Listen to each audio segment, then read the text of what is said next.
লাল বাজারে গলির মোড়ে পান দোকানের খরিদ্দার, বাকের আলীরা দূরে মেয়ে নাম ছিল তার গুলবাহার।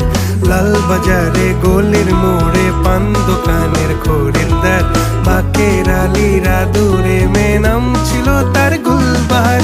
নাম ছিল তার গুলবাহার, দেখতে ভারী চমৎকার, তুলনা যে হয় না তার হোসনে আরা গুলবাহার। বাকের আলীরা দূরে মেয়ে নাম ছিল তার